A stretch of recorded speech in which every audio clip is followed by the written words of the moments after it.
KBS 열린 토론.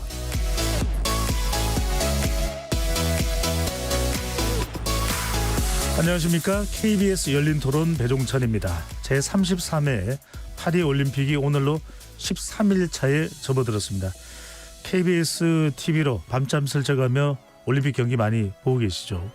우리 대표팀 선수들도 국민들의 응원에 보답하듯 연일 메달 소식 투혼을 전해주고 있습니다. 배드민턴 여자 단식에서 금메달을 딴 안세영 선수 소식이 좀 안타까운 상황을 또 만들고 있기는 한데요. 배드민턴 협회의 선수 관리, 운영상의 문제들을 지적하면서 체육회 전체에도 상당한 또 파장이 불러오고 있습니다. 지난 도쿄올림픽에서 종합 16위라는 성적표를 받아든 이후 한국 엘리트 체육이 위기를 맞았다는 의견도 나오고 있는데요. 파리올림픽 후반전을 향해 가는 지금 한국 엘리트 체육이 가야 할 방향, 네 분의 전문가와 함께 자세히 짚어보겠습니다. KBS 열린 토론 지금부터 시작합니다. 치열한 토론 속에서 더 나은 세상을 찾아갑니다. 올바른 세상을 만드는 첫걸음. 평일 저녁 7시 20분 KBS 열린 토론. 오늘 토론 함께해 주실 네 분 소개합니다. 기영로 스포츠평론가 나오셨습니다. 네, 안녕하세요. 반갑습니다. 대한체육회 규정심판관으로 활동하고 계시죠. 손수호 변호사 나오셨습니다. 네, 안녕하세요. 정윤수 성공회대 문화대학원 교수 자리해 주셨습니다. 네, 안녕하세요. 정희준 문화연대 대한체육회 집행위원 나와주셨습니다. 예, 반갑습니다. KBS 열린 토론 문자로 참여하실 분은 샵 9730으로 의견 남겨주실 수 있습니다. 단문 50원, 장문은 100원의 정보 이용료가 붙습니다. KBS 1라디오의 모든 프로그램은 유튜브에서도 함께 하실 수 있으니까요. 많이 들어와 주시고 구독 꾹 눌러주시고 좋아요도 많이 보내주시면 좋겠습니다. 오늘 본격적인 토론에 앞서서 파리올림픽과 우리 선수들 그리고 우리 체육계를 지켜보고 있는 시민 여러분들의 의견 먼저 듣고 오겠습니다. 작은 나라인데 인구 대비 따졌을 때 금메달 따는 게 그 인구 대비 아무래도 선수층이 사람들이 적은 인구에 비해서 그만한 성적을 거뒀다는 게 대단하다 우리나라가. 안세영 선수가 배드민턴에서 여자 단식 28년 만에 이 금메달을 이것도 참 멋있고 대단하다고 생각이 들고요. 그리고 구기 종목이 좀 성적이 부진한 이유는 아무래도 선수층이 얇아서 그런 게 아닌가. 파리 올림픽 이후에 체육 분야에 관해서는 모두 다 같은 곳을 바라보면서 좀 이야기를 하는 서로의 입장만 내세우지 않는 그런 부분이 진행되어야 될 것 같다는 생각입니다. 구기 종목은 투자 대비 너무 약해요. 오히려 그럴 것 같으면은 비인기 종목을 투자하는 게 오히려 훨씬 낫지 않나. 또 아무래도 뭐 각 종목들 협회에서 추진하는 그런 부분들이 좀 강화돼야 될 것 같고 너무 그 정치권의 입바람이 좌지우지하면 안 될 것 같다는 생각이 들어요. 그리고 협회장들 너무 독선하는 거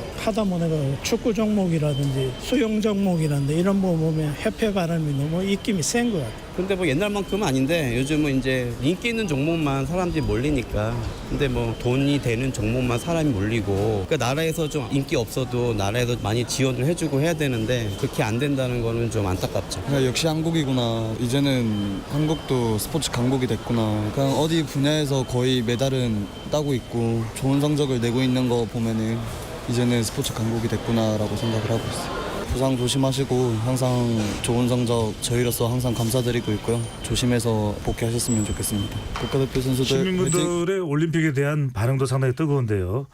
자, 우리나라는 현재 국가별 메달 집계로 6위를 달리고 있습니다. 네 분들은 우선 이번 올 파리올림픽 어떻게 바라보는지 짧게 의견 먼저 들으면서 본격적인 토론에 들어가겠습니다. 아까 제가 소개를 해드렸는데 문화연대 대한체육회가 아니고요. 시민사회 단체인 대한체육회 집행위원인 정희준 위원께서 먼저 말씀을 해주시죠. 그 대한체육회라 함은 우리나라 스포츠의 보다 밝은 미래를 위해서 함께 고민해보자 하는 차원에서 만들어서 활동을 하고 있고요. 네. 이번 올림픽이 그러한 계기가 될 것 같습니다. 아까 말씀하신 대로 금메달 5개에 15위 예상했는데 이번에 선수들 모습을 보면 기가 막히게 잘합니다. 예, 다만 아쉬운 거는 협회가 못 따라가는구나 하는 그런 아쉬움이 남는 올림픽인데요. 남은 기간도 뭐 선수들이 투혼을 불태우며 열심히 해줄 것으로 믿어 의심치 않습니다. 알겠습니다. 기영로 평론가께서는요. 처음에 금메달 5개로 15위 할 때 너무 보수적으로 잡았다. 이경 대한체육회장의 성격대로다. 네. 이 사람이 가장 문제가 많은 사람이거든요. 우리나라 체육계에서. 그러니까 저는 처음부터 여러 매체를 통해서 예. 10개 안팎의 10위권은 충분하다 그러는데 그 이유가 첫 번째는 지난번 도쿄올림픽은 우리가 사실 실력 발휘를 못했어요. 왜냐하면 우리나라가 가장 큰 특징이 진천 선수촌이거든요. 전 세계에 중국에 몇 개 있고 북한에 또 청춘거리 체육관이 좀 있고 예. 독일과 호주 등이 좀 있는데 그 시설들은 전부 다 일부 종목만 한 보름 내지 한 달 정도밖에 안 해요. 우리나라처럼 인권을 유리해가면서 몇 달씩 가둬놓고 하는 거는 없어요. 그런데 이 진천 선수촌을 코로나19 때문에 절반도 사용을 못했어요. 그러니까 절대적으로 활용하지 못했기 때문에 그때 그렇게 부진했던 거고 예. 규모는 절대 문제가 되지 않습니다. 왜냐하면 구기 종목들이 전부 다 탈락한 거 아닙니까? 구기 종목에서 우리가 메달을 딸 수 있는 종목은 지금 축구, 야구밖에 없습니다. 예. 근데 야구가 이번에 빠졌죠. 올림픽 정식 종목에서. 근데 이번에는 100% 활용을 했어요. 새벽까지 훈련을 하고 심지어는 선수들이 그 핸드폰도 사용하지 못하게 예. 밤 12시부터 새벽까지 그렇게 해갖고 엄청나게 훈련을 했습니다. 알겠습니다. 두 번째는 제가 짧지만 예. 뭐 이렇게 우리가 선전하는 이유를 말씀드려야 되는데 네. 첫 발은 조금 간략하게 해주시고요. 네. 네, 두 번째는 러시아나 벨로루시의 불참 같아요. 이번에 두 나라가 전쟁 국가이기 때문에 예. 러시아는 15명, 벨로루시는 17명, 32명밖에 출전하지 못했는데 비탈리나 선수가 우리나라 선수의 두 체급, 두 종목 그러니까 오세진 선수와 양지민 선수 그 여자 사격 10m 공기권총과 25m 권총 이 종목을 이관하겠던 선수예요. 러시아 선수가 이번에 불참했잖아요. 그렇다고 출전한다고 해서 우리 걸 뺏어갈 리는 뭐 꼭 뺏어간다는 보장은 없습니다만 그래도 혜택은 본 건 사실이거든요. 알겠습니다. 거기다가 마지막으로 오상욱 선수가 첫날 컨디션이 너무 좋았어요. 개인전. 저는 그 경기를 보면서 첫 경기부터 전 금메달이다. 왜냐하면 그렇게 컨디션을 잘 맞췄어요. 상대 선수를 15대5 막 이런 식으로 이기지 않았습니까?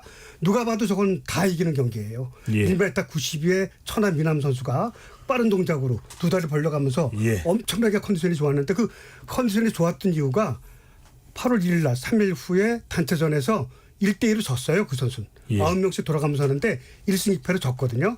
컨디션을 너무 잘 맞춰갖고 전체 선수들의 사기를 올려놨습니다. 알겠습니다. 그런 것들이 어울러서 우리가 아마 10개, 11개, 12개, 10위 안에는 충분히 들어갈 것 같습니다. 네.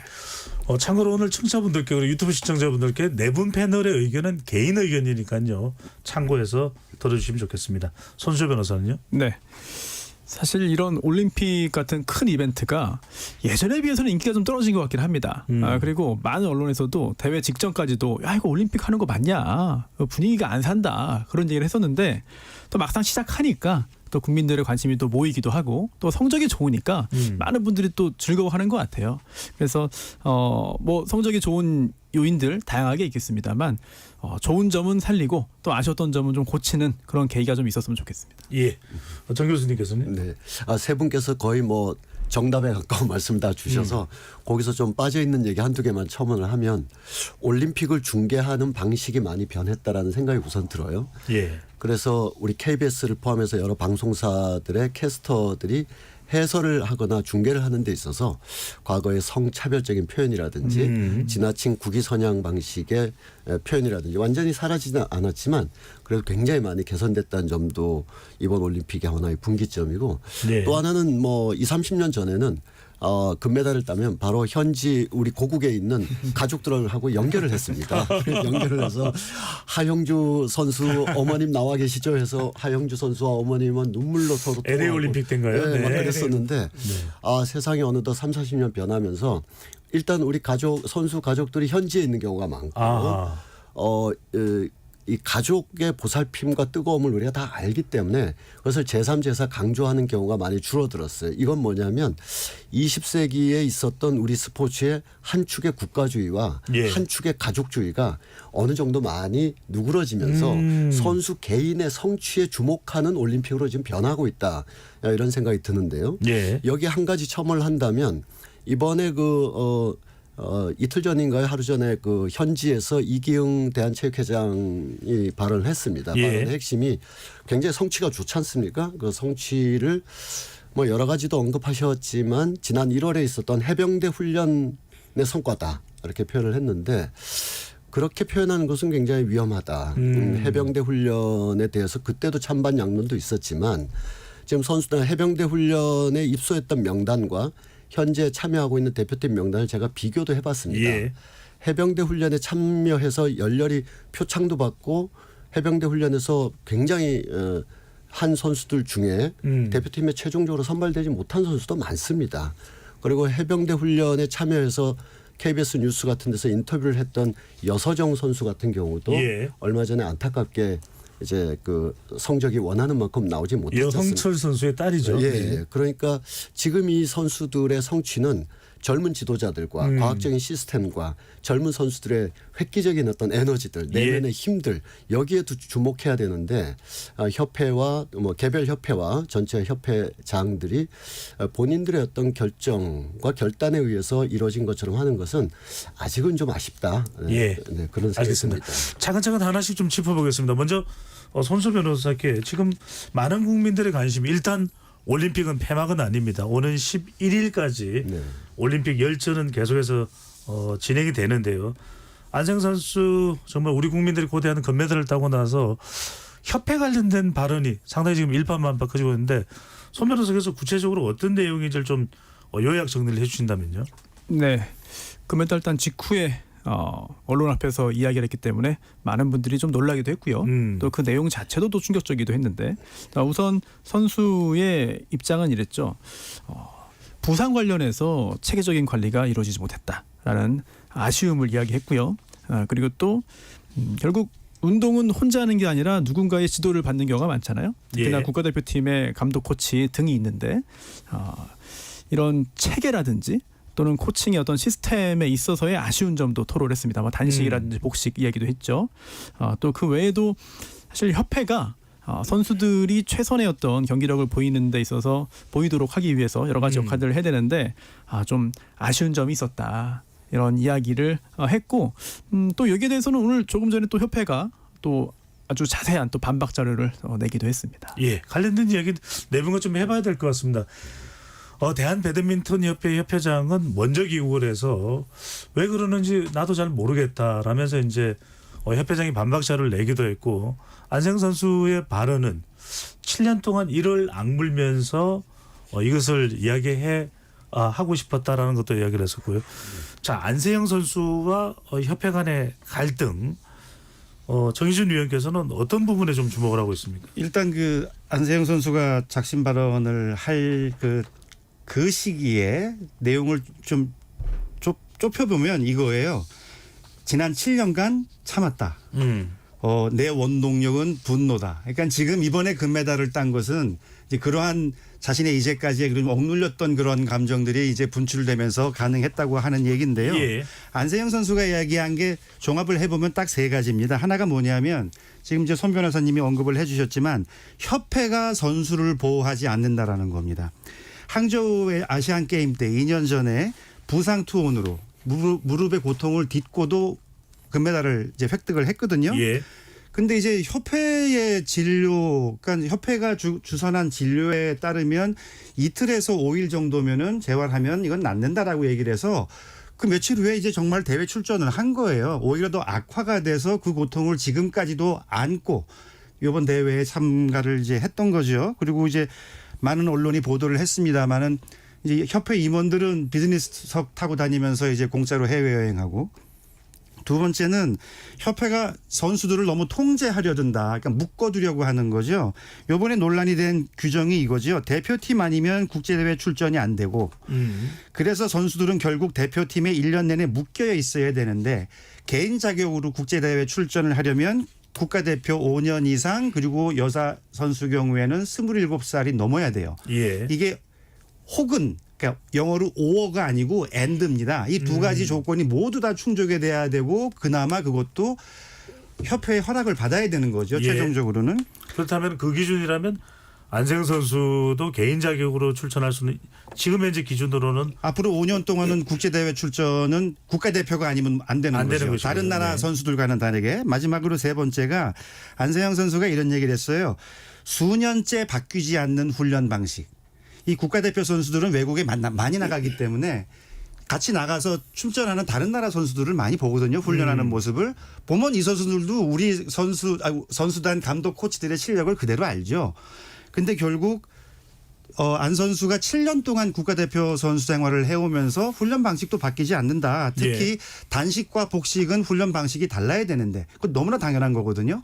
근데 이제 똑같은 훈련 방식이고 오히려 메달 가능성이 높은 복식 쪽에 더 협회가 신경 쓰는 듯한 모습을 보면서 이것도 뭔가 불공정의 사례로 이제 인지를 하게 된 거죠. 그래서 이 세 가지 문제는 사실은 배드민턴 협회의 문제이긴 하지만 이게 네. 절대로 그 배드민턴 협회에 머무르는 게 아니고요. 사실은 우리나라 모든 체육협회 단체들의 어떤 문제점들을 총합해 놓은 총집합시켜 놓은 그러한 사례이기 때문에 한번 이거를 본질적으로 구조적으로 잘 들여다볼 필요가 알겠습니다. 있다고 생각합니다. 일단은 안세영 선수와 협회 사이의 이야기를 좀 좁혀서 네 분과 이야기를 해보겠습니다. 기영로 평론가께서는요. 그런 말이 있거든요. 원숭이도 차별받으면 화를 낸다. 네. 차별대우예요. 처음부터 끝까지. 이 배드민턴 협회는 세 가지 파가 있거든요. 수도권과 충청도파, 영남파, 호남파. 근데 회장은 동호인 출신이죠. 이경 회장 줄 섰다가 우리나라 최초로 대한체육회사상 최초로 동호인 출신의 회장이에요. 배드민턴 예. 동호인. 선수 출신이 아니고 전혀. 그렇다고 해서 못한다는 보장은 없습니다만은 어쨌든 동호인 출신이라 전문가는 아니에요. 안세영 선수는 호남파예요. 나주 선수죠. 네. 또 복식파가 있고 단식파가 있는데 지금 복식파가 득세를 하고 있거든요. 이번 대회까지 21개 메달을 땄는데 3개만 단식이고 19개가 복식이에요. 복식에 완전히 치중하고 있어요. 선수들은 그런데 모든 선수는 단식을 더 선호해요. 처음에. 예. 그러다가 자기 약점이 드러나면 이제 복식으로 하는 거예요. 복식 선수가 보통 좌우로 쓰거나 앞뒤로 쓰죠. 좌우로 쓸 때는 두 선수가 비슷한 실력이란 거고 예. 앞뒤로 쓸 때는 앞에 선수가 좀 딸리죠. 저 헤어핀이 강하고 네트플레이 강하고 뒤에가 파워가 있고 잘하는 선수죠. 근데 대개다 보면 좌우로 쓰면 안 되죠. 그쪽 한쪽 선수만 공격하니까. 예. 근데 단식 선수는 다 갖춰야 돼요. 근데 안세영 선수는 배드민턴 역사상 여자 선수 최고 수비 선수예요. 거기다 체력이 가장 좋아요. 이 두 가지 때문에 기술과 스피드가 약한 걸 강하지 않은 걸 보강하고 있는데 예. 엄청나게 그가 강해요. 15세 때 세계랭킹 1위를 이겼었죠. 격파를 한 적도 있었죠. 네. 네. 15세 때 국가대표가 됐고 지금 22살이고요. 예. 그러니까 그다음에 안세영 선수가 아주 용모가 뛰어난 선수가 아니에요. 그것도 귀여운 것도 아니고. 그건 중요한 건 아닙니다. 예, 아닌데 네. 하여튼 제가 볼 때는 그건 중요하지 않지만 가장 중요한 게 단식 복식 선수냐 예. 또 어느 파 선수냐 기염을 맞느냐 이런 것들인데 만약에 이제 안세영 선수가 그렇게 생각했을 거예요. 만약에 내가 아니고 복식 유망주가 다쳤다면은 또 어른들이 선호하는 선수가 다쳤다면은 나처럼 되었을까 이거예요. 분명히 협회에서는 하는 만큼 했을 거예요. 알겠습니다. 근데 안세영 선수가 느끼기에는 이제 차별 대우를 느꼈다는 얘기죠. 예. 워낙 이제 스포츠 현장을 좀 현장에서 적나라하게 파악하고 있는 기영도 평론가의 말씀이니까 이 부분은 앞으로 협회나 또 관계자들의 내용들도 확인해 볼 필요도 있다라는 말씀을 참고 차원에서 제가 더 드리도록 하고요. 네. 정 교수님은 어떻게 보십니까? 지금 여하튼 협회 내에서는 뭐 동호회 출신이다 이거는 우리가 또 다른 차원의 이야기인 것 같고요. 일단은 반박 자료도 냈습니다. 어떻게 봐야 될까요? 저는 지금 사안은 진행 중인 사안이라고 생각합니다. 예. 기본적으로 정희준 교수께서 말씀하신 것에 거의 기본적으로 동의를 하고 있는데 그러나 상황은 계속 유동적이고 협회에서 낸 보도자료는 보도자료만으로 그치지 않고 앞으로도 더욱더 질의응답이나 기자들의 취재에 의해서 더 많은 사실들이 밝혀질 것이기 때문에 네.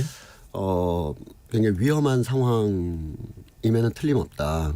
근데 방금 이제 기영로 평론가님께서 몇 가지 이렇게 말씀하셨지만 그 중에는 동의되는 부분도 있지만 어떤 충정에 의해서 과한 표현도 좀 있으셨던 것 같아요.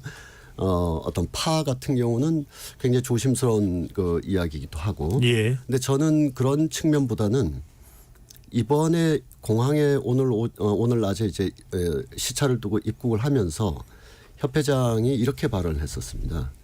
기자들이 질문하자 그런 소리를 왜 하지? 그런 소리를 했어? 약간 그런 발언이었어요. 네. 그리고 이제 안세영 선수가 왜 그런 발언을 했지? 발언이 아닙니다. 소리를 했어요. 소리를 네. 했지. 네. 그리고 이어지는 질문에 나는 그런 말을 한 적은 없어. 이렇게 했어요. 물론 말을 한 적은 없습니다. 뭐 이런 표현이지만 본인의 말은 말인데 선수의 말은 소리라고 할 때 저는 엄청난 그 간극을 느꼈어요. 오히려 저는 협회 그 배드민턴 협회장뿐만 아니라 뭐 이경 대한체육회장을 비롯해서 최근에 책이 나왔죠. 축구협회장 때는 그 정몽규 회장의 축구의 시대라는 책도 제가 매 페이지마다 줄을 가면서 읽었는데 네. 뭐 이따가 또 얘기 나올지 모르겠습니다만 우리 다 기억하는 클린스만 사태. 클린스만 사태에 대한 그 서술을 쭉 하셨는데 거기 내용에 보면 클린스만은 크게 굉장히 자유분방하지만 뭐 나름 축구 철학이 있는 감독이다. 크게 잘못이 없는데 어려서 오냐오냐 하면서 컸고 또 해외까지 나가서 엄청난 수익을 벌고 있는 이 20대의 선수들이 원팀 정신이 없다. 그래서 앞으로 원팀 그리고 어려서부터 하나가 되는 어떤 인성교육 이런 것을 네. 강화하겠다. 이렇게 서술을 했는데 제가 지금 예시한 세 가지 사례는 50대 이상 나가서 60대 이상의 각급 종목의 체육회장 분들이 20대의 젊은 선수들을 어떻게 인식하는지가 냉정하게 보인다고 생각합니다. 선수들에 대한 존중, 그 종목과 그 연령대에서 거의 세계적인 수준이고 금메달, 은메달을 다투는 이 위대한 선수들에 대해서 공깃돌 다루듯이 표현한다는 거예요. 왜 그런 소리를 했지? 나는 그런 말을 한 적 없는데 라는 아주 단적인 표현에서 알겠습니다. 이 선수들에 대해서 협회장들이 어떻게 생각하고 있는가를 인식할 수가 있었습니다. 예, 잠깐만요. 정의준 위원께 넘어가기 전에 바로 기회를 드리겠습니다. 그 전에 손수아 변호사님께 여쭤보고 싶은 것이 지금 안세영 선수가 귀국을 했습니다. 올림픽은 배방이 안 됐다는 말씀을 재차 강조해드리면서 이 발언을 협회를 지적하는 발언을 하면서 개인 트레이너 부분을 이야기를 했었고 또 본인의 부상 치료와 관련된 부분도 이야기를 한 바가 있고요. 또 협회에서는 한의사까지 대동을 했었다. 뭔가 본인의 이 치료, 부상 또 개인적인 트레이너 부분 이게 뭐 계약이 이번 올림픽 직전에 완료가 됐다. 뭐 이런 부분들이 상당히 민감하게 작동했을까요? 여러 일들이 있었습니다만 네. 그 중에 일부 정도로 보시면 될 것 같고요. 그리고 굉장히 오랜 기간에 있었던 일들 뿌리가 좀 깊어요. 그래서 사실 어떤 겉으로 드러난 어떤 표현만 가지고 판단하고 또 그거를 설명드리는 게 참 쉽지 않은 상황인 것 같긴 하거든요. 그래서 아마도 이게 참 긴 시간이 필요한 그런 일일 것 같고요. 네. 조금 전에 말씀하신 그런 부분도 굉장히 중요합니다. 실제로 트레이너 같은 부분도 그리고 치료 같은 부분도 마찬가지인 게 좀 가치관의 충돌인 것 같습니다. 즉 효율을 추구할 것이냐 아니면 형식적인 통일을 추구할 것이냐. 여기에 있어서 둘 다 일리가 있을 수 있어요. 왜냐하면 정말 좋은 성과를 내기 위해서 지금 빨리 대처를 해서 가장 좋은 방식을 찾아보자라고 하는 간절한 마음과 예. 야 그래도 모두가 같이 있는 건데 그냥 똑같이 하는 게 탈이 좀 적지 않겠느냐라는 어찌 보면은 안정적이지만 또 어찌 보면은 과도하게 보수적인 그런 운영이 충돌한 결과가 아닌가 이런 생각이 예, 알겠습니다. 정의준 위원의 말씀 듣고 안세영 선수와 배드민턴 협회 사이의 이야기는 말씀 듣고 마무리를 하겠습니다. 저는 그 배드민턴 협회장의 오늘 그 인터뷰 내용을 조금은 좀 지적을 하고 싶은데요. 예. 선수단은 오후에 입국을 하는데 이제 이분은 오전에 입국을 했단 말입니다. 그러니까 같은 비행기 타기 이제 불편한 거죠. 그래서 기자들이 왜 지금 왔냐 그랬더니 그 오후에 해명 보도 자료를 내야 되기 때문에 그것 때문에 왔다고 그래요. 해명 보도 자료 같은 거는 직원들이 홍보 담당 직원들이 하는 것이지 협회장이 작성할 것도 아니고 뭐 그걸 전단지 뿌리듯 하려고 왔는지 모르겠는데 그건 일단 말이 안 된다고 보고요. 예. 그다음에 또 하나 중요한 거는 이분이 무슨 질문이 오면은 다 모르겠다. 그다음에 기자회견 참여 안 한 것도 자기도 의아하다 이렇게 얘기를 했어요. 그러니까 이 협회장은 파리 현지에서 무슨 일이 벌어졌는지 그 배드민턴 협회 내에서 이제까지 어떤 일들이 벌어졌던 것인지 전혀 이해를 못하는 거죠. 그러니까 협회장으로서의 본분을 지금 망각하고 그런 것들에 대한 책임감 없이 기자들과 말을 이어간 게 아닌가 싶습니다. 제가 한 가지 강조하고 싶은 건 그 정몽규 회장 그 축구협회장 말씀을 하셨는데 그 이기용 회장도 똑같이 원팀을 강조하고요. 여기에 대해서 정신력 탓을 했습니다. 선수들의. 그러니까 이 협회장들이 보면 요즘 MZ 세대라고도 하는데 이 젊은 선수들의 이 자유분방함이나 이 사람들의 열정은 이해하지 못하고 그냥 자기들 과거에 했던 관행대로 구시대적인 발상으로만 선수들을 대하고 있는 게 아닌가. 그래서 선수 탓하는 회장님들 그다음에 협회 여기에 큰 문제가 있다고 저는 생각을 합니다. 알겠습니다. 자, 일단 중요한 것은요. 이제 뭐 안세영 선수와 협회 간에는 좀 앞으로도 더 진전될 부분이 있기 때문에 우선 이 오늘 이제 다뤄야 될 주제 중에 하나가 이제 선수 선발 부분 이야기를 좀 먼저 해야 될 것 같습니다. 양궁은 굉장히 극찬을 받고 있습니다. 심지어는 지난 도쿄올림픽에서 상관하게였던 안산 선수에게도 기회가 주어지지 않았고요. 또 지금 사격 같은 경우에도 16세의 반효진 선수 또 MZ세대의 돌풍이 유난히 사격에서 크게 빛을 발했다는 얘기가 나는데 선수 선발 부분에 대해서 어떤 협회는 상당히 극찬을 받습니다. 이게 모든 협회의 문제는 아닌데 이 부분은 어떻게 짚고 넘어가야 될지 먼저 정윤수 교수님부터요. 네. 우선 그 종목마다 선수 선발의 기준이라든지 이렇게 다 다르기 때문에 일률적으로 말을 드리기는 좀 어렵긴 합니다. 예를 들면 뭐 축구나 야구의 경우에는 감독이 거의 전적으로 23명 엔트리를 선발하지 않습니까? 그리고 충분한 설명을 하면서 동의를 구하는 방식이지 선수 선발전을 사전에 치르진 않죠. 그러나 말씀하신 것처럼 이제 올림픽 종목에 뭐 레슬링부터 뭐 배드민턴, 양궁 모두가 다 국제 대회가 그 전에 치러질 때가 있습니다. 그럼 그 국제 대회를 선발 대회로 겸하기도 하고 그것이 없으면 따로 선발전을 치르기도 합니다. 그 과정에서 가령 양궁 같은 경우에 호평을 받고 있죠. 안산 선수 안 나오나 싶었는데 이제 다른 선수들이 또 그 이상의 또 성취도 보여주고 해서 역시 공정과 상식이라는 게 스포츠에서는 여전히 작동하고 있다. 사회 전체나 정치 전체는 모르겠습니다만 그런데 일부 종목에서는 그것이 아직도 그 제도상의 선결이 좀 필요할 것 같습니다. 예를 들면 배드민턴 얘기 계속 나오고 있습니다만 2016년 리우 올림픽 때 정모 선수가 이 선발 과정, 선발 채점 제도가 굉장히 좀 불합리하다. 이러이러한 성취를 가져서 몇 점 이상이 됐음에도 불구하고 그 점수 체계보다는 심사위원 판정이라는 추가적인 트랙이 하나 더 있어서 거기서 다른 점수를 받게 되면 기록으로는 앞섰으나 심사위원들의 평정에 의해서 떨어지는 그런 억울함을 국민청원까지 한 적이 있었거든요. 그건 물론 2016년이었으니까 벌써 8년이 지났습니다만 만약에 우리 올림픽이 저는 지금 이 자리가 정말 우리 선수들의 미래를 보고 한국 스포츠의 미래를 보는 거지 않습니까? 그렇다면 올림픽이 이번 일요일 날 아마도 우상혁 선수의 색깔을 떠나서 메달을 땀으로써 우리가 이제 아름답게 마칠 것 같은데 높이뛰기입니다. 네, 그렇죠. 지금 이제 예선을 이번에 통과 한 1시간 전에 했죠. 그러면 이 성취에 우리 초두에 뭐 말씀하셨지만 보수적으로 잡았으나 사실은 성취가 그 올림픽 6위, 5위 이렇게 될 것 같은데 이거를 협회장과 협회의 전적인 공으로 돌릴 우려가 있다는 거예요. 지금 분위기 속에서는. 그러지 않고 미비된 규정은 없는가, 합리적인 시스템은 없는가, 과학적인 트레이닝 방법은 없는가, 외국 선수들은 어떻게 훈련했나 이걸 탑재해야 될 시점이라고 봅니다. 주제를 좀 좁혀서 선수 선발 문제 개선할 수 있는 부분 이게 상당히 또 이번 올림픽을 통해서 이제 또 논란이 또 지적이 되는 부분이 기영로 평론가께서는요. 양궁은 잘 아시겠지만 안산 선수 지난 도쿄 대회 때 상관왕이 떨어졌잖아요. 예.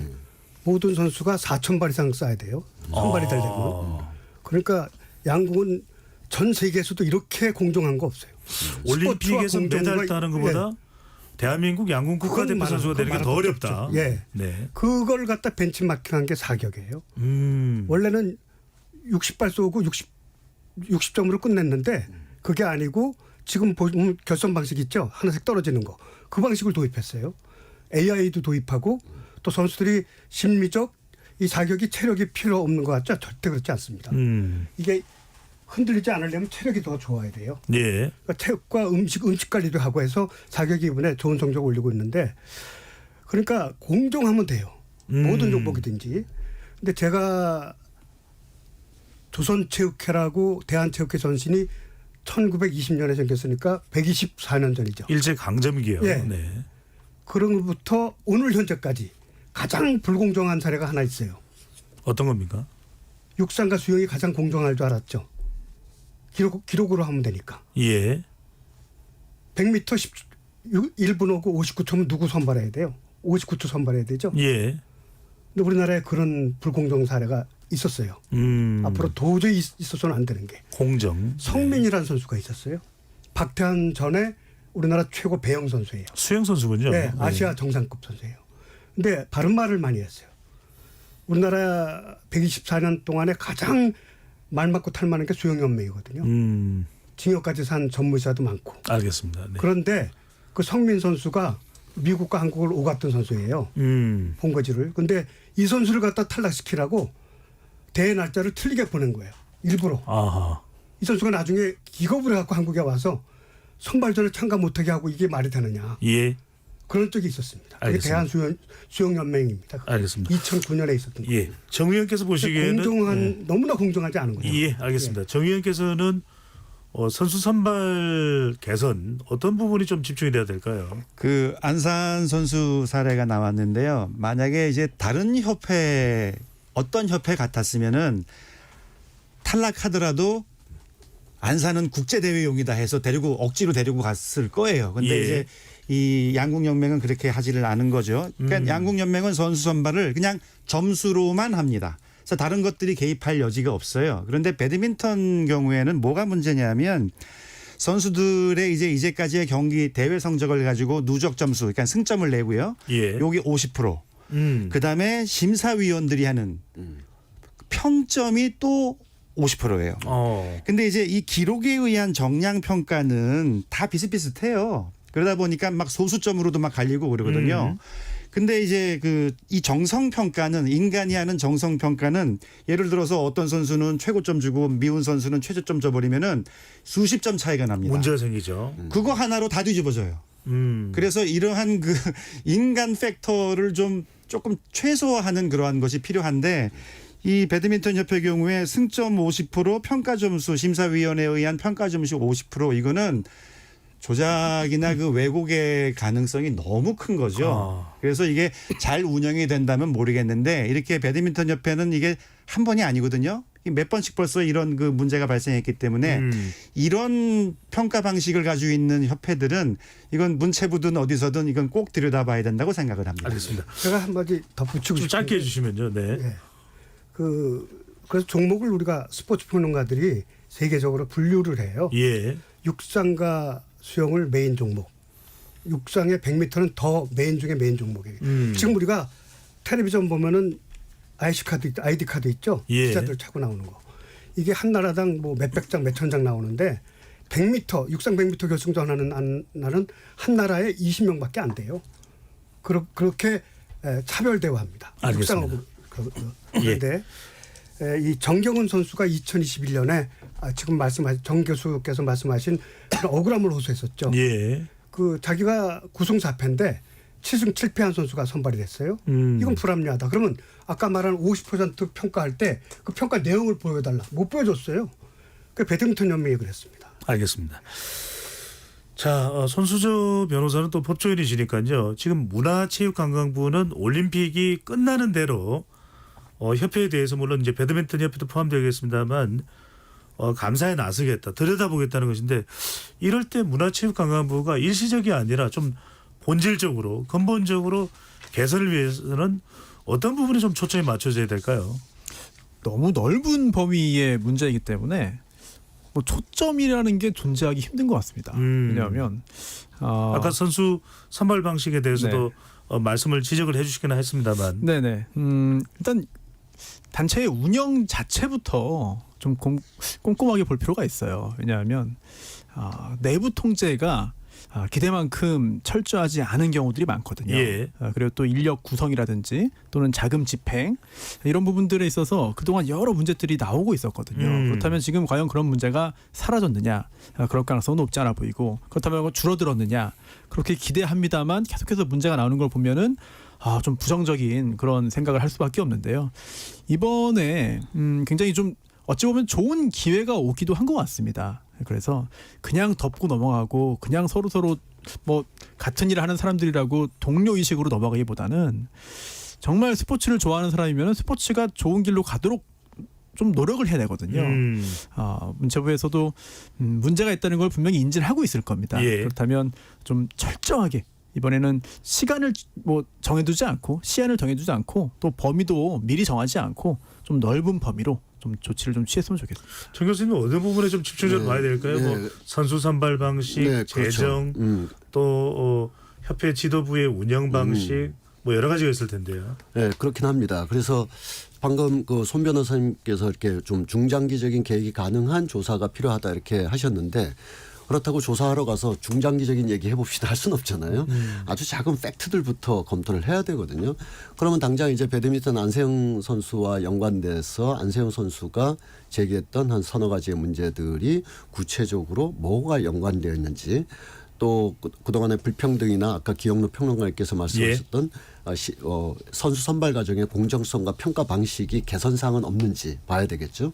네, 이번에 또 하나 이제 국회 문체부 문광희 쪽에서 나왔던 얘기입니다만 더 이제 확인을 해봐야 되겠습니다만 선수단 규모는 줄었는데 나가는 출장 예산은 이전보다 훨씬 더 커졌다 했을 때 그 예산의 포션들은 뭐였는지도 한번 봐야 되겠죠. 그런데 동시에 또 비슷하게 트랙으로 전개되고 있는 것 중에 하나가 축구협회에 대한 감사가 지금 이제 그 문체부에서 시작하고 있지 않습니까? 네, 축구협회는 상당히 또 반발하고 있기도 합니다. 네. 그러나 결국은 그게 법적으로나 제도적으로 할 수 있는 것이기 때문에 이제 축구협회에서는 이제 그 서면 조사부터 응하고 있는 과정입니다. 예. 저는 여기서 이 조사들을 하는 목적이 뭔가가 진짜로 분명해야 된다.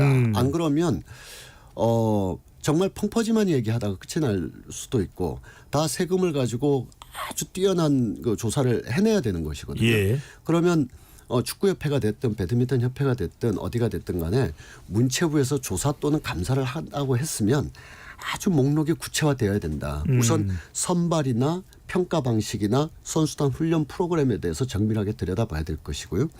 이것에서 오류나 어떤 뭐 그 재정과 관련된 어떤 비리나 이런 거가 확인되면 이건 바로 그냥 그 형사적인 문제지만 그렇지 않다 하더라도 지금 이 2024 이 상황에서 이런 선발 방식이나 이런 트레이닝 방식이 제도적으로 공정한가와 세계적인 체육 스포츠의 발전 추세 속에서 이것이 정말 한 시대의 어떤 흐름을 우리가 함께 하고 있느냐 아니면 낙후된 어떤 인식 속에서 낙후된 프로그램을 돌리고 있느냐.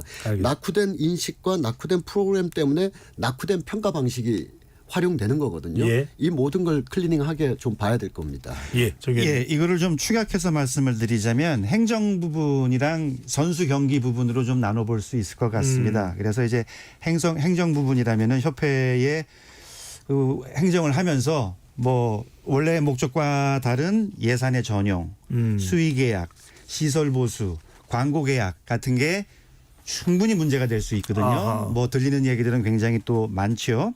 또 반면에 이제 선수 경기 부분은 방금 우리가 이야기 나눴던 대표팀 선발 문제 이게 당연히 있을 수 있고요. 그다음에 판정 비리가 또 많습니다. 심판 문제도 많고요.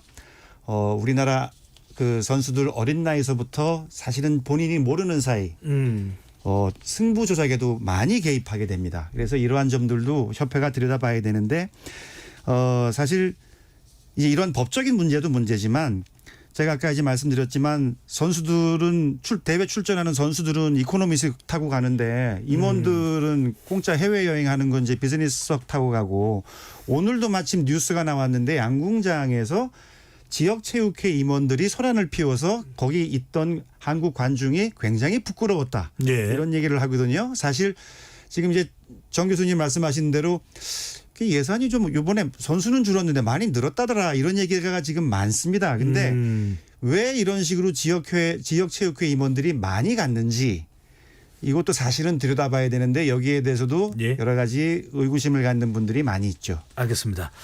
토론이 진행되는 동안 청취자분들께서 또 의견 많이 보내주셨습니다. 어떤 내용인지 확인해 보겠습니다. 정의진 문자캐스터. 네, 지금까지 청취자 여러분이 보내주신 문자들 소개합니다. 3345님, 우리 선수들 모두 열심히 해서 좋은 결과를 얻었는데 안세용 선수의 발언에만 초점이 맞춰져 축제 분위기가 사라진 것 같아 마음이 안타깝습니다. 세계 정상급의 선수들은 국가가 책임지고 관리해 주셨으면 좋겠습니다.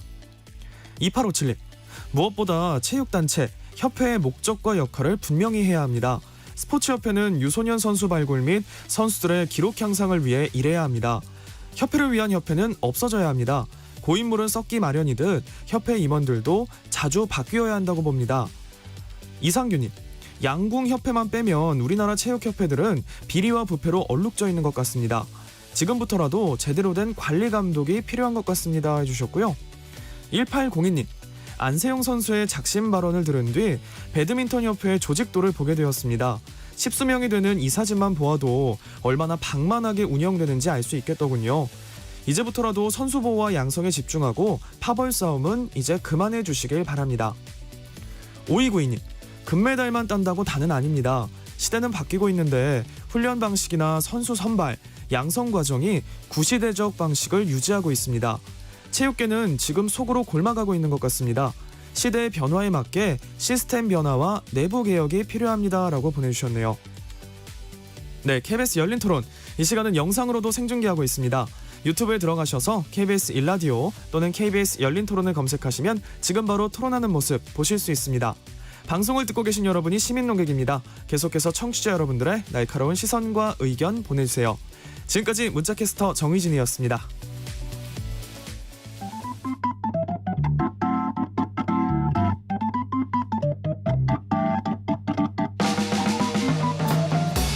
세상을 바꾸는 질문, 열린 토론이 시작합니다.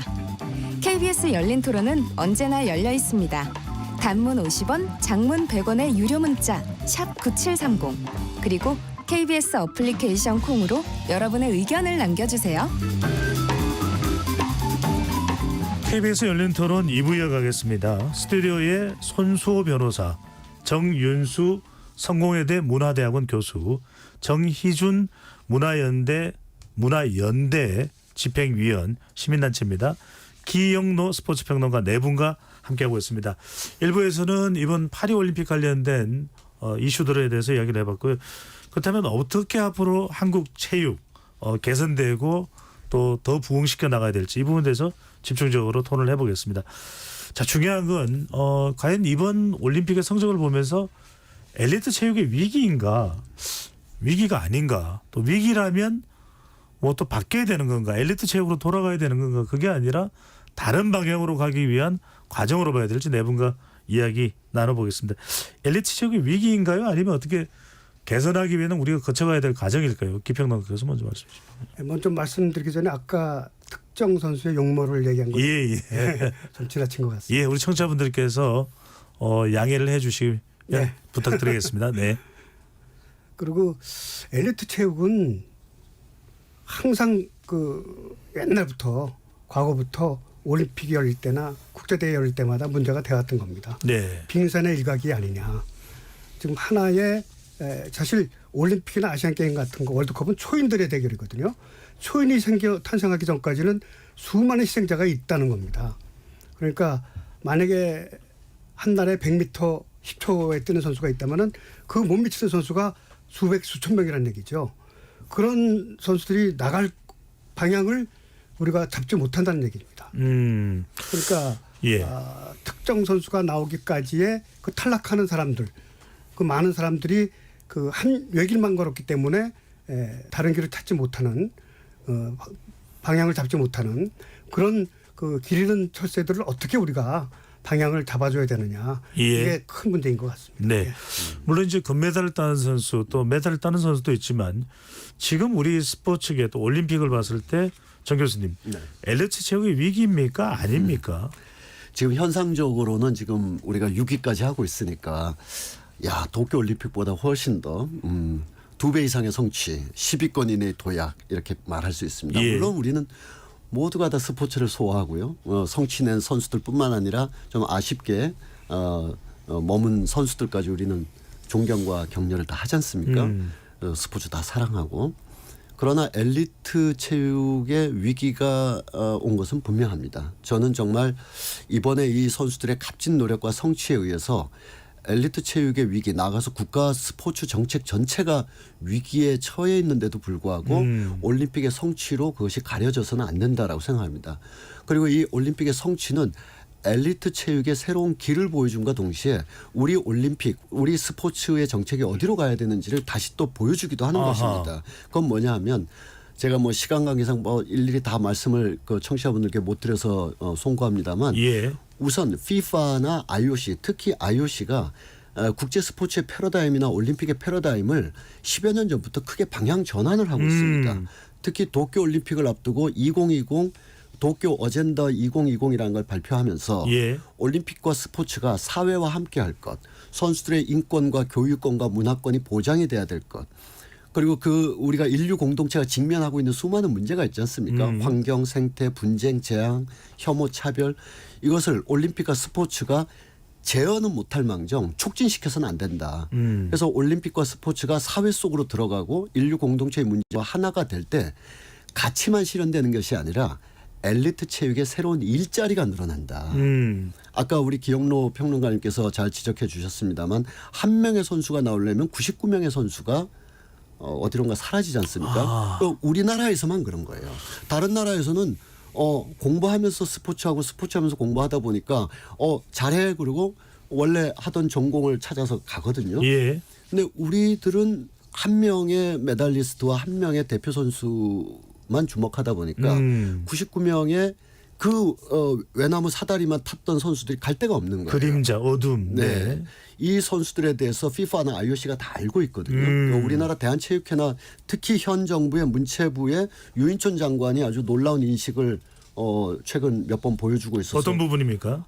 엘리트 체육의 위기가 왔고 지금 대한체육회가 하고 있는 국가 위임 사무거든요. 국가 위임 사무가 국민 전체의 삶에서의 쾌적함과 더 나은 삶을 향상 그 속에서 자연스러운 어떤 올림픽의 성취로 연결되지 못하고 예. 대한체육회가 국위선양 일변도로 가고 있어서 이것은 크게 좀 조정을 해야 되겠다라고 지금 유인천 장관도 최근 몇 개월 사이에 발표를 한 적이 있습니다. 예. 물론 들리는 얘기로는 문체부의 유인촌, 대한체육회 이기흥의 삿바싸움이다 힘겨루기다 하는데 갈등 이야기 나옵니다. 예, 네. 그것은 뭐 그들끼리 논외로 하고 예. 전체로 국가 정책, 국가 스포츠 프로젝트가 IOC가 제시하고 있는 21세기 스포츠 프로젝트와도 어긋나 있거든요. 이걸 크리크 조정을 쭉 해서 맞추게 되지 않습니까? 예. 그러면 그 99명의 뛰어난 성적은 있으나 국가대표를 못했던 선수들도 지역에서의 운동 지도자나 스포츠 경영, 알겠습니다. 스포츠 컨텐츠, 스포츠 컨설턴트로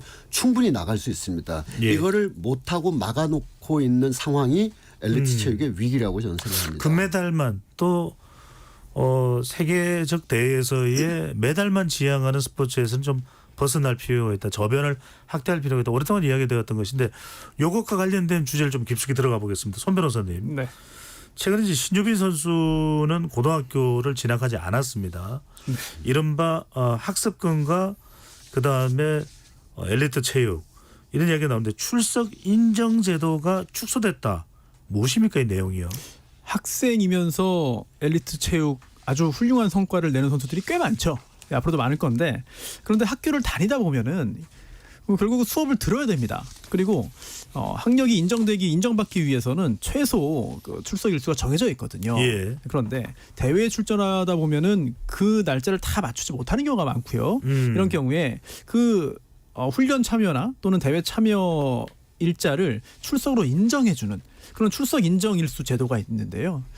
이 제도가 여러 가지 어떤 이거 역시 가치관의 충돌인 것 같아요. 왜냐하면 선수에게도 학습권이 보장되어야 한다. 그리고 또 선수에게도 학습을 할 수 있도록 자리를 마련해 주어야 한다는 것과 반대로 운동선수가 운동에 전념해야 한다.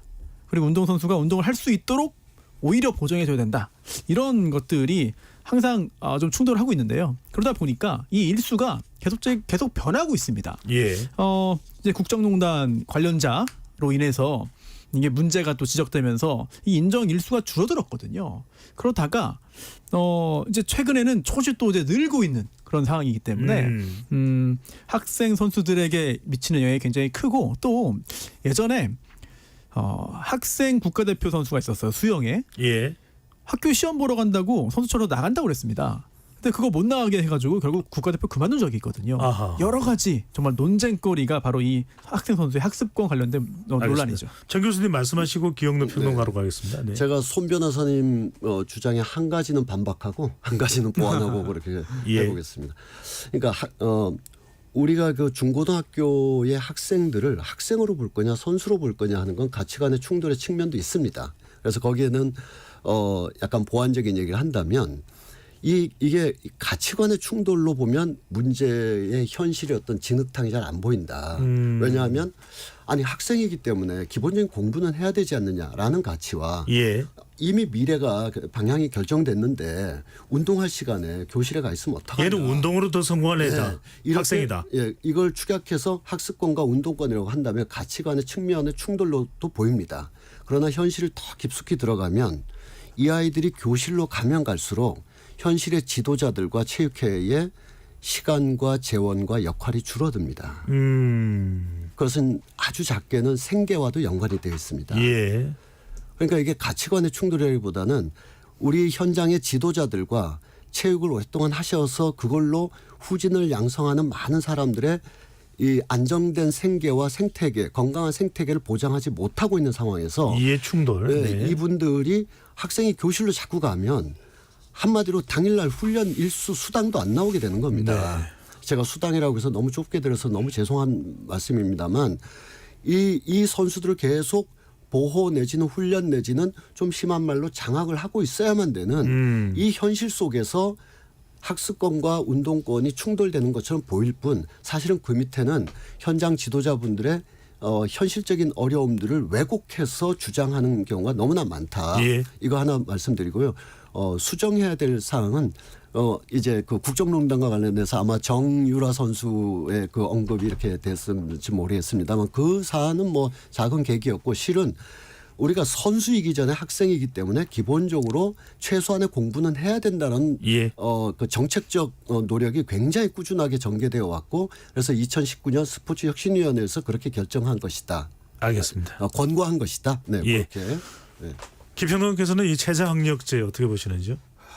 저는 반대를 합니다. 예를 들어서 인수분해 못하는 사람이 노고할 수 없잖아요. 수업을 한 번이라도 빠지면 그다음에 따라가기 어려워요. 예. 우리나라 전체 학생들이 선수거든요. 세계에서도 가장 유명한 공부 선수들이에요. 그런 사람들이 운동하다가 하루 빠지고 또 일주일 빠지고 이거는 못 쫓아갑니다. 그러니까 차라리 별도로 인정하는 게 어떠냐. 예를 들어서 이 엘리트 쪽으로 가는 선수들은 외국어와 다른 예를 들어서 뭐 요식업이라든지 뭐 다른 분야의 기술을 익히도록 하는 것이 어떠냐. 예. 외국어와 함께. 손흥민 선수가 지금 중졸이에요. 그런데 독일어, 영어 그만큼 잘하는 선수 있어요? 네. 그쪽으로 해서 또 손흥민을 또 학벌 갖고 무시하는 사람이 있어요? 차라리 공부 쪽으로 하지 말고 다른 쪽을 더 장려하는 것이 어떠냐 이거죠. 외국어 하나는 익히도록 하고 다른 분야 혹시나 예. 이제 그 분야에서 실패할 경우 대비해서 다른 분야 쪽을 익히게 하는 게 어떠냐. 알겠습니다. 그런 걸 또 건의드리고 싶고요. 또 예. 하나는 엘리트 쪽은 아닙니다만 잘 아시다시피 일본의 부카스라고 있잖아요. 전 학생이 10명이 있다면 5명은 스포츠 활동을 하고 예. 4명은 문화 활동을 해요. 뭐 음악이라든지 이런 거. 1명은 조퇴를 해요. 고등학교 2학년까지. 그러니까 모든 일본의 거의 80-90% 학생이 체육과 문화 활동을 한다는 알겠습니다. 물론 고3 때는 다 공부를 하죠. 예. 거기서 이제 스포츠나 그 문화 저변이 나오는 거거든요. 그런 것도 우리가 참고를 해야 될 것 같아요. 정 위원께서는 이 학생들 스포츠 운동하는 학생들의 학습권 예. 또 운동을 더 해야 되고 대회 나가야 되는 또 운동 스포츠권의 충돌을 어떻게 보시는지요? 이제 체육계와 또 이제 자식을 운동시키기 시작한 학부모들이 그런 요구를 많이 합니다. 예. 최저 학력제 없애야 된다. 운동만 하게 해달라. 이렇게들 주장을 하는데요. 저는 말이 안 되는 주장이라고 저는 생각을 합니다. 일단 우리나라의 대부분의 그 체육 단체 협회들은 문제가 뭐냐면 국가대표팀 운영을 최우선의 가치로 둔다는 거예요. 그러다 보니까 발생하는 문제는 오직 메달. 이렇게 되다 보니까 무슨 문제가 생기냐면 생활체육이든 그 산하단체 종목의 팀 선수들을 흔히 얘기하는 그냥 을로 아는 거예요. 자기들 마음대로 부리는 거죠. 그러면 손흥민이 되지 못한 뭐 추신수가 되지 못한 다른 나머지 선수들은 어떻게 될 것이냐. 아무런 대책이 없고 이분들은 체육회에 계신 분들도 그런 선수들에 대한 고민은요. 1도 없습니다. 이게 제가 분노하는 지점이 바로 그런 거예요. 그러니까 선수들을 거느리고 활용하고 자신들의 협회 유지에만 이용할 뿐 이 네. 선수들의 미래는 고민하지 않는 거죠. 제가 일본과의 그 비교를 한번 잠깐 드려볼까 해요. 예. 축구 고등학교 팀만 예를 들겠습니다. 우리나라 고등학교 축구팀은 클럽까지 합하면은요 200개가 안 됩니다. 일본은 몇 개일까요? 인구수 일본이 인구가 한 2배쯤 된다는 건 감안하시고 우리나라는 200개가 안 되는데 일본은 4,000개예요. 한 팀에 150명, 200명입니다. 우리나라는 30-40명이에요. 야구 예를 들어볼까요? 우리나라 야구팀이요 90개쯤 될 겁니다. 일본은 몇 개일까요? 제가 4,000개라고 하니까 어느 분이 틀렸다고 그래요. 맞아요. 5,000개래요. 자, 그러면 농구를 예를 들어볼까요? 우리나라 고등학교 농구팀이 50개예요. 일본은 몇 개일까요? 7,000개입니다. 배구 우리나라는 40개 팀 고등학교. 일본 역시 7,000개 팀이에요. 선수도 더 많고. 인구 차이를 감안하더라도 우리보다 월등히 많은 숫자네요. 월등히 정도가 아니고요. 네. 이건 비교의 대상이 아니죠. 한번 생각을 해보세요. 어디에서 더 훌륭한 선수들이 나오겠습니까? 어느 나라에서 뛰는 봉사하는 감독 코치들이 더 행복하고 즐겁겠습니까? 일본 축구 그 고등학교 선수권 대회 결승전 준결승전 가면은요 5만 관중이 들어옵니다. 고시엔인가요? 예. 그건 야구고요. 네. 야구 고시엔도 5만 들어오죠. 네. 그죠? 축구도 5만 들어옵니다. 우리나라는 학부모님들만 떠드세요. 거기 가서 자기 아들들 응원하고. 그래서 이 저변 하부 구조가 없는 스포츠는 정말로 의미가 있을까? 거기에는 미래도 보이지 않을 뿐만 아니라 예. 선수들의 그 어린 선수들의 혹사와 착취까지도 들어간다는 문제를 우리가 심각하게 들여다봐야 됩니다. 알겠습니다. 제가 정 교수님께 발언 기회 드리기 전에 손실 변호사 이 학생들의 운동하는 학생들입니다. 운동선수 학생들의 학습권과 관련해서 법적으로 좀 따져볼 부분이 있습니까? 가령 운동하는 선수들 중에서도 나는 더 좀 최저 학력을 더 좀 범위를 확대해서 인정해달라 이런 경우도 있을 테고 아니면 좀 공부를 더 하고 싶습니다라고 하는 사람들도 있을 수 있을 텐데 법적으로 뭐 따져볼 부분이 있을까요? 실제로 나는 공부를 더 하고 싶다. 나는 학교 시험 다 보고 싶다라고 주장했던 국가대표 선수가 제대로 국가대표 생활을 하지 못하고 미국으로 간 적이 있습니다. 그래서 미국에서 대학을 진학하고 또 수영 선수로 장희진 선수 활동을 했는데 예. 사실 그런 경우는 선수와 선수 부모가 공부를 더 하고 싶다고 한 것이고 또 반대로 선수가 특별히 그러한 의욕을 갖고 있지 않더라도 대외적으로 국가나 또는 학교 차원에서 공부를 더 할 수 있도록 만들어주는 것도 필요하거든요. 그래서 누구의 관점으로 볼 것이냐가 상당히 중요한 것 같아요. 또한 뭐 프로스포츠 관련된 일을 하다 보면은 이제 요즘에는 축구도 유스팀도 많이 있고 또 클럽팀도 많이 있잖아요. 선수 부모들이 오히려 그렇게 공부에 열정을 보이지 않는 경우들이 훨씬 더 많은 것 같습니다. 아하. 그렇다면은 선수 본인이 아주 어린 경우에는 본인이 모든 걸 다 판단하기 어려운 경우도 있거든요. 그럴 경우에는 사실 국가와 학교의 어떤 그 여러 가지 입장보다도 부모가 어떤 태도를 취하는지가 결정적으로 중요할 것 같은데 이런 부분들을 과연 어떻게 관여하고 어떻게 함께 논의를 할 것인지도 좀 어려운 문제인 것 같아요. 예, 정 교수님. 네, 사실 우리나라 교육 전체가 사실 여러 가지로 문제점을 많이 갖고 있지 않습니까? 그래서 이런 주장도 있습니다. 우리나라 교육 전체가 문제고 고등학교 가보면 절반 이상 학생들이 자기하고 안 맞는 수업이 진행되고 있는 동안 엎어져 자고 있는데 그 시간에 운동하는 게 더 가치 있지 않냐 이런 주장도 있습니다. 그래서 이게 쉽지 않은 문제고 또 아까 기영로 평론가께서 말씀하신 것 같은 여러 가지 그 최적화된 프로그램을 좀 제시해보자. 대체 방안. 네, 이런 것도 이제 많이 제기되고 있습니다. 그러나 이런 디테일들은 또 그 분야, 그 교육부나 문체부에서 더 논의하되 오늘 이 자리에서 제가 강조하고 싶은 것은 우리가 성장할 때 너무나 많이 봐왔던 쓸쓸하고 안타까운 풍경을 이제 막 태어나서 21세기 중엽, 후엽까지 살아갈 학생들에게도 반복해서는 안 된다. 그게 뭐냐 하면 우리가 공부를 해서 교실에 들어오라라는 게 수능 많이 맞고 점수 많이 올려라 많이 있는 건 아니었습니까? 예. 친구 사귀고 학교 생활 경험하고 또래 문화 속에서 스스로가 성장해가는 여러 가지가 있습니다. 그걸 왜 운동하는 선수들은 하지 말아야 될까요? 운동한다는 게 뭘까요? 인간은 시공간적인 존재이기 때문에 어느 특정한 공간에 가야 되거든요. 그러면 훈련소, 체육관, 합숙소에서 10대를 보내게 됩니다. 예. 그리고 20대에서 꿈을 켰으나 잘 되면 잘 된 대로 행운이겠습니다만 안 된 경우에는 10대, 20대가 다 지나고 나면 30, 40대에 운동했다는 이유로 사회적인 활동이나 관계 맺음이나 이런 것이 많이 차단되고 합숙소나 트레이닝을 거쳐가면서 왔던 어떤 그런 그 벙커 신드롬이라 그럴까요? 나는 고생했는데 세상은 날 못 알아봐줘라는 속에서 많은 운동 은퇴자들이 심리적인 상대적 박탈감요. 굉장히 많이 가지고 있습니다. 알겠습니다. 왜 그걸 앞으로도 반복해야 될까요? 학교에서 친구들 사귀고 영화도 보러 가면서도 얼마든지 할 수 있습니다. 마지막 예를 들겠습니다. 지난 6월에 UEFA 2024가 열려서 스페인이 우승했는데 그때 16살 선수가 뭐 빛나는 경기를 보여줬었어요. 독일에서 스페인 선수입니다. 독일에서 보여줬는데 그때가 마침 기말고사 기간입니다. 야말 선수인가요? 네, 야말 선수가 라민 야말 선수가 독일 현지에서 기말 리포트 다 쓰고 온라인 수업 다 들었습니다. 그러고도 우승까지 갔어요. 왜 우리는 그렇게 안 합니까? 알겠습니다. 그 세계 10위권의 경제 대국인데. 예. 우리 선수들의 투혼 더 격려하고 KBS는 응원하고 있습니다. 그런 차원에서 오늘 토론을 진행하고 있는 것이거든요. 마지막으로 네 분께 1분씩 시간을 드리겠습니다.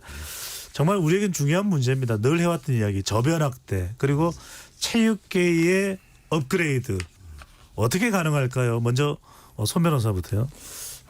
사실 굉장히 어려운 질문이죠. 그리고 저변 확대라는 게 어떻게 하면 저변이 확대되느냐 여부를 따지기 전에 그럼 정말 저변을 확대해야만 하느냐 저변 확대라는 게 반드시 필요한 것이냐라는 의문을 갖고 계신 분도 많이 계십니다. 특히 저희는 스포츠를 다 좋아하니까 스포츠를 사랑하고 스포츠가 발전하고 계속 더 즐겁게 즐기기를 바라는 사람들이기 때문에 이 체육에 대해서 열린 마음을 가지고 고민도 많이 하고 있습니다만 사실 다 그렇지 않아요. 특히 체육에 들어가는 예산 아깝다. 체육에 들어가는 관심 왜 그렇게 하느냐. 차라리 더 쓸 곳이 많은데 더 급한 곳이 많은데 왜 체육에 돈을 쓰느냐. 알겠습니다. 특히 세금 가지고 하느냐라는 경우가 있습니다만 사실 그렇게 하기에는 체육의 어떤 가치를 잘 모르기 때문에 하는 것 같고 체육의 가치 그리고 체육이 우리 사회에 미치는 좋은 영향들을 빨리 좀 전파를 할 필요가 있어 보입니다. 예, 경로 변호사 1분 말씀해 주시죠. 네. 앞서 야말 선수 얘기했는데 우리나라도 강원 FC 양민혁 선수가 고등학교 3학년이 토트넘으로 갔어요. 네. 세계 10위 안에 드는 팀인데 좀 부러워하기만 할 게 아니라 우리도 있습니다. 저는 핸드볼 발전재단 이사를 했기 때문에 일본을 몇 번 갔었는데 핸드볼 팀을 좀 많이 취재했어요. 우리나라보다 아까 정 교수님께서 말씀하셨듯이 100배 이상 많아요. 팀이. 근데 우리처럼 이렇게 운동만 하는 게 아니에요. 각 팀마다 다 매니저가 있고 다 공부를 하면서 해요. 고등학교 3학년에 가서야 엘리트 선수가 되는 거거든요. 그러니까 우리도 엘리트 쪽으로만 하지 말고 공부까지 할 수 있는 그러다가 안 되면은 그런 선수는 앞서 제가 말씀드렸듯이 다른 길 쪽을 우리가 터줘야 갈 수 된다는 있도록. 겁니다. 그러니까 한 명의 손흥민이라든지 한 명의 안세원이 나오기 예. 전에 수만 명의 희생자가 있는데 희생하지 않도록 하는 게 가장 중요하다고 봅니다. 알겠습니다. 어떤 경우든지. 예. 정희준 문화연대 위원님께서는요. 예. 요즘 그 운동선수들 학교 체육 운동선수들 그 직업을 보면은요. 자영업 등 이렇게 사업을 하시는 분들이 많습니다. 그러니까 이른바 그 이제 지식으로 승부한 학부모, 예. 예를 들면 뭐 변호사, 교수, 의사, 뭐 교사, 뭐 이런 분들, 전문인들 이런 분들은 없어요. 자식이 그러니까 우리나라의 특징은 애가 운동을 할 때 그 결정을 누가 하느냐? 부모가 합니다. 이게 굉장히 독특한 거예요. 외국은 이렇지 않거든요. 전적으로 부모가 결정합니다. 근데 요즘 부모가 어떻습니까? 정말 열심히 리서치해서 판단을 하는데 아무리 생각을 해도 운동으로 자기 자식이 미래를 꿈꾼다는 거는 이건 리스크가 너무 큰 거예요. 근데 이제 문제는 뭐냐면 우리나라는 지금 스포츠 인구가 계속 늘어요. 예. 특히 여성 스포츠 인구가 굉장히 늡니다. 뭐 여자 축구도 있고 예. 여자 마라톤 굉장히 많이 하시거든요. 운동 너무 좋아하세요. 대회 나가보면 여성분들 너무 많아. 근데 절대로 운동부에는 안 가죠. 그 왜 그런가? 이거를 우리 협회에 계신 분들이 알겠습니다. 좀 고민해 주셨으면 합니다. 예. 정윤수 교수께서는. 네, 대한축구협회는 세계적으로 FIFA의 국내 그 역할을 하고 있습니다. 대한체육회는 IOC에 또 관계가 되어 있죠. 예. 이 두 단체는 한국의 스포츠를 이끄는 가장 큰 조직인데 위기나 어려움이 있을 때마다 정치적 독립성을 얘기하면서 FIFA의 규정이나 IOC의 규정을 방패막이로 쓸 때가 있습니다. 저는 거꾸로 지금 FIFA 특히 IOC가 미래의 스포츠를 어떻게 길러내야 될 것인가에 대한 각국의 권고를 정말 그 방패막이로 삼을 게 아니라 예. 대한체육회나 삼아야 된다. 즉 거듭 얘기 드립니다만 기존의 스포츠 패러다임으로는 이 많은 선수들이 일자리도 없고 새로운 그 삶의 제2의 길이 없습니다. 그러나 지역과 연관하고 콘텐츠와 연관하고 미디어와 연관해서 풀면 스포츠를 했던 사람들이 지역의 도시 재생으로 커뮤니티 확산으로 미디어로 콘텐츠로 막 가면 스포츠를 안 했던 사람들이 하는 것보다 훨씬 더 아름답고 발전적이고 내용이 풍부하거든요. 예, 알겠습니다. 이렇게 스포츠와 사회를 연결하라고 IOC가 계속 권고하기 있기 때문에 예. 이기영 대한체육회장은 IOC의 권고를 때로 방패막이로만 쓸 게 아니라 바로 그 권고를 국내적으로 실천했으면 좋겠습니다. 재난 방송 내용 알려드립니다. 전국적으로 폭염특보가 발표됐고 무더위가 지속되고 있습니다. 폭염 피해 예방을 위해 충분한 물 섭취를 해주시고 메스꺼움, 두통 증세가 있으면 시원한 장소로 이동하여 온열 질환을 예방하고 폭염 대비를 철저히 해주시기 바랍니다. KBS 열린 토론 이것으로 모두 마무리하겠습니다. 네 분 토론 고맙습니다. 네, 고맙습니다. 지금까지 KBS 열린 토론 배종찬이었습니다.